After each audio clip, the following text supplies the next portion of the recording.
सालों पहले एक नगर में राघव नाम का एक लकड़हारा रहता था। वो रोज जंगल लकड़ी काटने के लिए जाता और उन्हें बेचकर जो कुछ पैसे मिलते उससे अपने लिए खाना खरीद लेता था। उसकी दिनचर्या सालों से ऐसी ही चल रही थी। एक दिन लकड़हारी जंगल में बहती एक नदी के बगल में लगे एक पेड़ की टहनियों को काटने के लिए उस पर चढ़ा।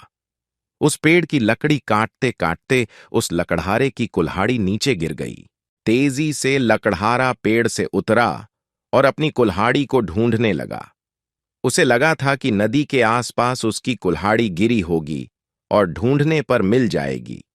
वास्तव में ऐसा कुछ हुआ नहीं, क्योंकि उसकी कुल्हाड़ी पेड़ से सीधा नीचे नदी में जा गिरी थी। वो नदी काफी गहरी और तेज बहाव वाली थी। आधे से 1 घंटे तक लकड़हारा अपनी कुल्हाड़ी को ढूंढता रहा, लेकिन जब लकड़ी नहीं मिली तो उसे लगने लगा कि अब उसकी कुल्हाड़ी उसे कभी वापस नहीं मिलेगी। इससे वो काफी दुखी हो गया।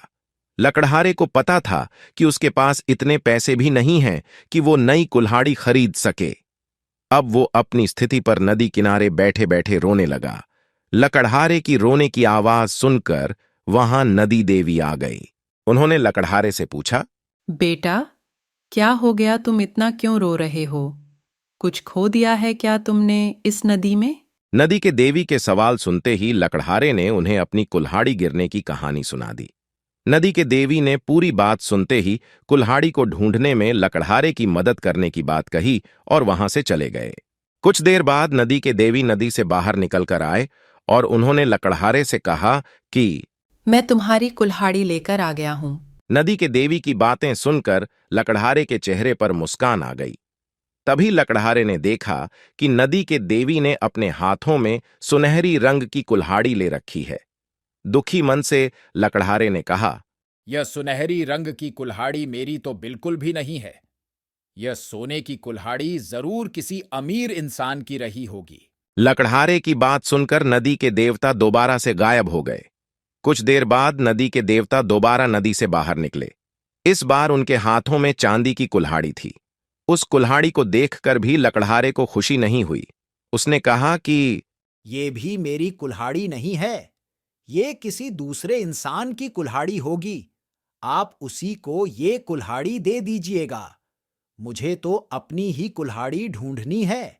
इस बार भी लकड़हारे की बात सुनकर नदी के देवता फिर वहां से चले गए। पानी में गए भगवान इस बार काफी देर बाद बाहर आए। अब देवता को देखते ही लकड़हारे के चेहरे पर बड़ी सी मुस्कान थी।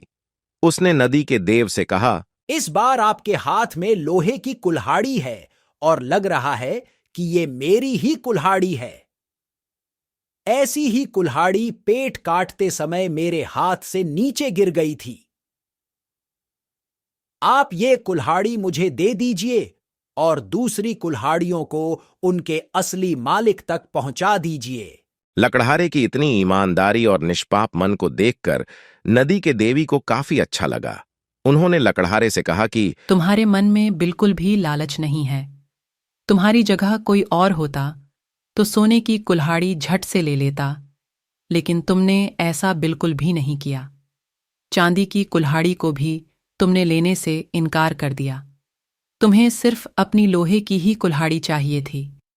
तुम्हारे इतने पवित्र और सच्चे मन से मैं काफी प्रभावित हूं।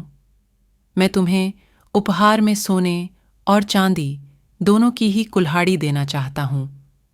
तुम अपनी लोहे की कुल्हाड़ी के साथ इन्हें भी अपने पास अपनी ईमानदारी के तोहफे के तौर पर रख लो। धन्यवाद।